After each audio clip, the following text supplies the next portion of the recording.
Hello, good morning. My name is Brian. You're welcome to the next episode of TSP Model. The last time we talked about TSP Model, we talked about the invitation that God gave to humanity by inviting humanity into a reasoning table.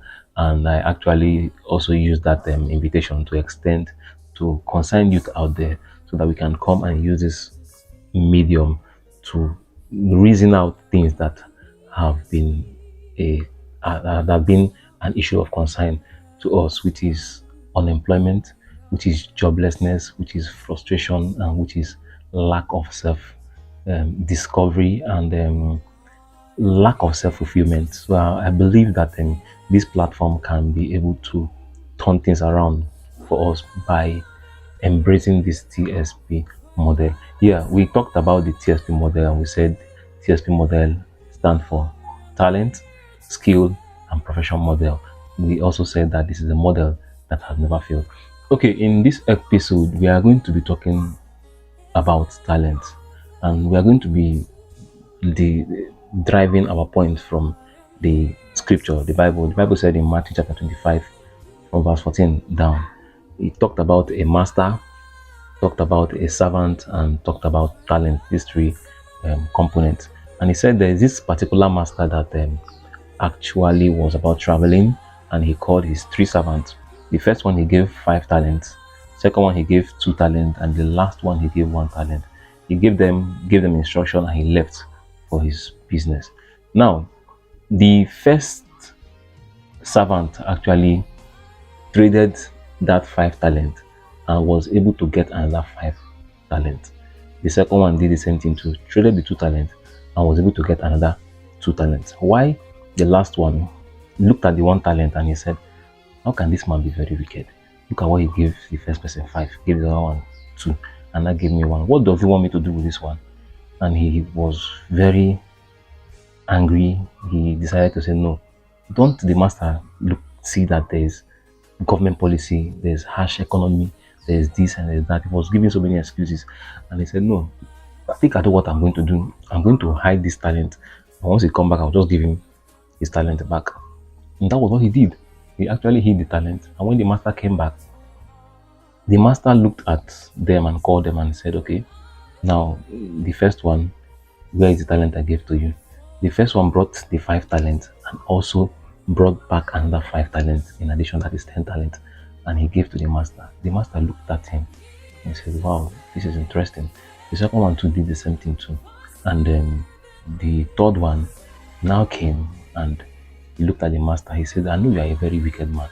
How can you give me 1 talent and you expect me to now manufacture another 2 talents? Are you not seeing that there's harsh economy? Are you not seeing that the government policy is not working out? Are you not seeing that the government is giving harsh policy that is acting on business and can destroy our talent? In fact, I just hid your talent, you can take your talent. And the master looked at him and said, what? You mean you know that I'm a wicked man? You know I actually want to reap for where I do not sow. Okay, now why can't you just bring this talent, take this talent I gave to you, and take it to the bank and keep it there, having in mind that it will bring interest? I am a God of impartiality.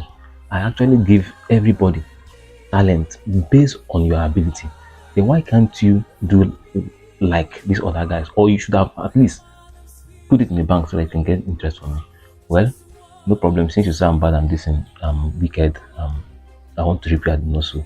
Bring that talent I gave to you. The master took it and he gave it to the one with 5 talents. You see. So what are we trying to say?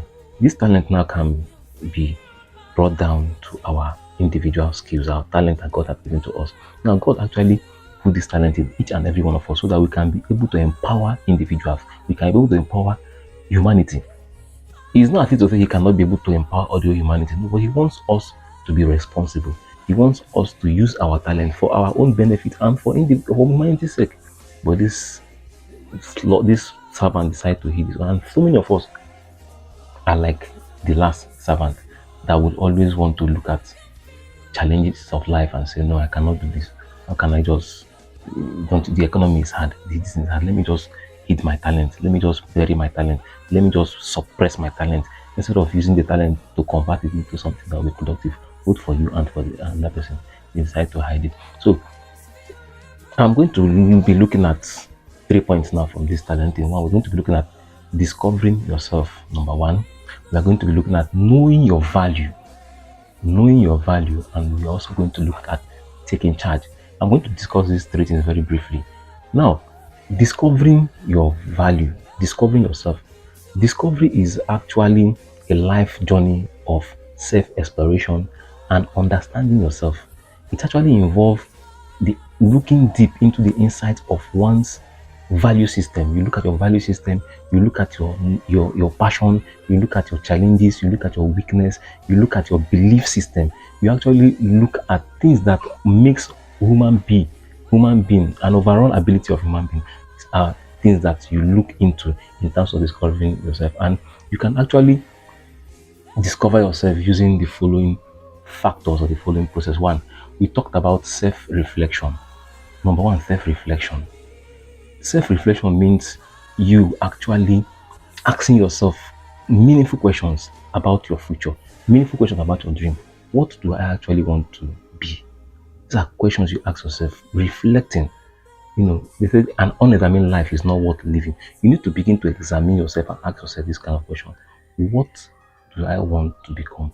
What do I want to bring into the world? What difference do I want to put into the world? How do I make things different and easy for people? These are things you begin to ask yourself as one of the ways for discovering yourself. Number two, we look at explore your interest. Now we have so many interests, that doing things that can interest us. You have to explore them. Look at this one, explore it, and once the process of exploring, you learn from it. As you explore this, you begin to learn from it, and before you know it, you have seen one particular part, one particular point that you can actually begin to work on and build a career from that part. And that one again, we talk about embrace solitude, that is quiet time.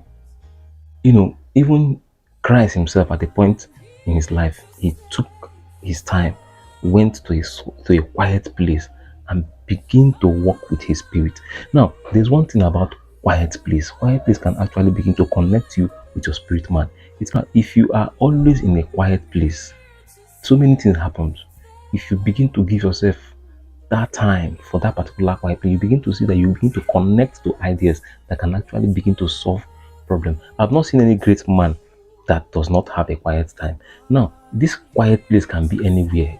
It can be in your parlor, it can be in your bedroom, it can even be in your restroom. Funny enough, yes, most people actually have that quiet place in their bedroom. I'm one of them. In their bedroom, in their restroom, sorry, I'm one of them. Most times I notice most of the ideas that comes into me is in that restroom. That is why I try as much as possible to make my restroom like my bedroom, because it's a place where you can begin to connect and begin to have ideas. Then you begin to develop your ideas. Sometimes I go to to the restroom with pen and and paper. Why? Because ideas come in per second. As they come in, you put them down and you work on them and through them. Now we're going to be looking at another point, which is seek new experience. Yeah, you need to seek new experience. Go away from your comfort zone. You must not always. I've not seen any man that actually make difference in life in his comfort zone. No, you must actually leave that your comfort zone. You seek new experience. Now we are going to look at another point, which is learn from others. Yes, learn from others. Be open to learning. Be objective. Ask questions. Talk to people that have already. There is no career in life that you want to go into that someone else have not been there already. There is always somebody to ask questions from. Begin to ask critical questions. Learn from the person. We are talking about self-discovery. Yeah, learn from the person. By the time you ask critical questions, the person will be open to give you answers that will be beneficial to you. And that point is practice self-care. Oh, this is one of the most important. They say a healthy man is a wealthy man. Practice self-care. Always take care of yourself.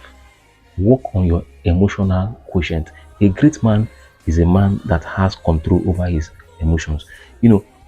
Health is wealth. You need to begin to take care of yourself. Exercise, take adequate treatment and that when due.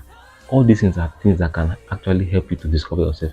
You cannot say you are discovering yourself and you are living in ill-health. You are every time you are sick. It will not give you that time to be able to work on yourself. Now we look at another point, which is embracing change. Look, there are some natural change that must always come.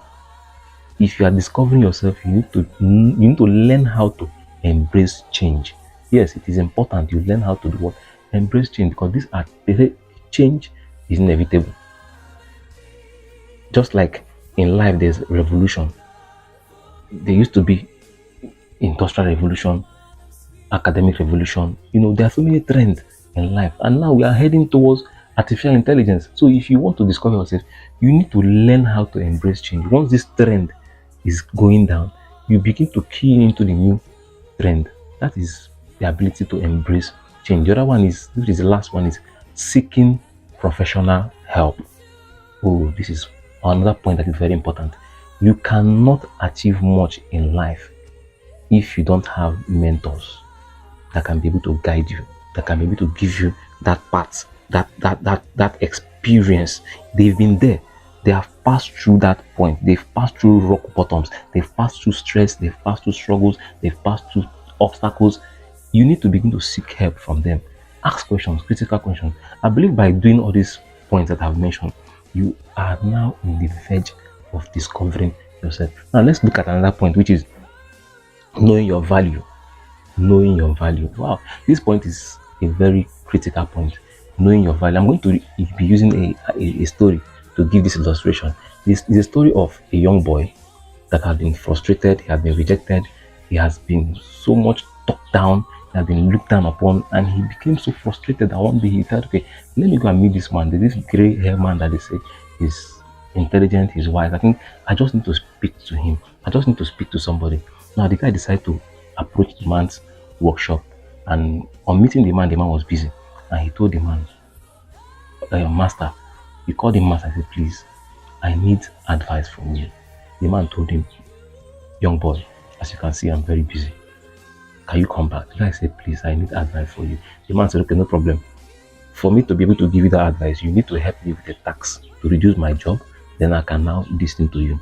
The guy said, no problem. The man asked, okay, what is the problem? He said that the life seems so useless to me. So many people feel I'm useless. I don't, anything I do, they always see that something that is useless. They don't give me a recommendation. They don't value me. In fact, I'm so frustrated. What do I do?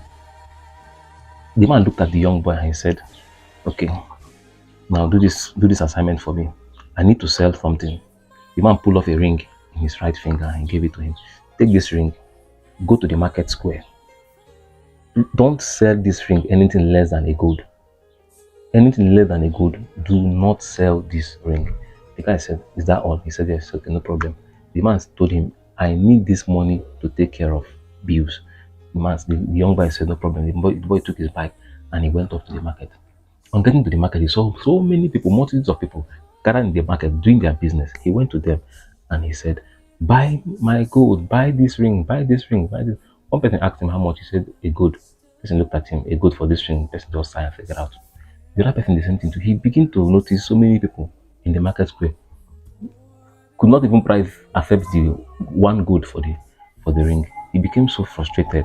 And one particular elderly merchant called him and said, let me explain to you something. This ring you have is not worth up to a gold. That is why you see these people, they are just being careless about the gold. Not that they don't want this ring, but because the amount you fix on this particular ring is too much. So nobody can afford it. But myself, I can actually give you a silver for it if you want. But if you don't want, you can go with it. The guy said, no, no, no, no, that my master said I should not sell this thing anything less than a gold. The guy took the ring and he went back to the master. He said, master, I could not be able to accomplish the mission. No. They were pricing less for this gold, this ring. And I know that this ring is worth more than what they are pricing. The elderly man said, wonderful. That particular point you said is what I want to hear. Now, take this particular ring. In life, you need to begin to know the value you have and know where and how they place value for you. Take this particular ring. There's a jewelry out there. Go to him, tell him that you want him to tell you how much this ring is worth. The guy said that all. He said yes. He took the ring and he was very happy. He went to the deals on jewelry. Then the man now looked at the ring. He weighed it, he brought out a glass, look at it, then he weighed it on the scale, and he said to the young boy, tell your master that I only have 58 gold, 58 pieces of gold now to give him for this ring. But if he can wait till after 3 days, I will make it up to 70 pieces of gold. The guy said, what? He said, yes, I'll make it up to 70 pieces of gold. The guy said, wow. The guy took the ring, was very happy, and I went to his master. He said, we have somebody that is ready to offer now 58 pieces of gold for this ring. But he said, if we can come back in the next 3 days, then he will make it up to 70.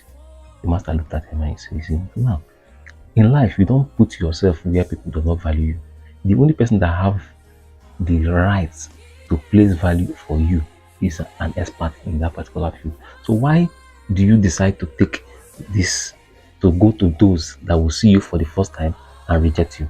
Why not go to those that values you? What am I trying to say? In life, there's always a profession. If you know you are into a particular profession, if you are seeking advice, go to that particular profession. Remember, we'll talk about discovering your talent and we'll talk about seeking professional advice. Yes, go to that particular person, carry your problem or your gift or your ideas to that person and share your idea with that person.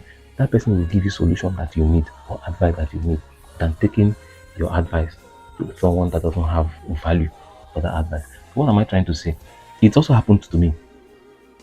Then when I was about starting my career, following my dream, I actually went to meet a particular man, which I feel this man is so influential. He can help me out.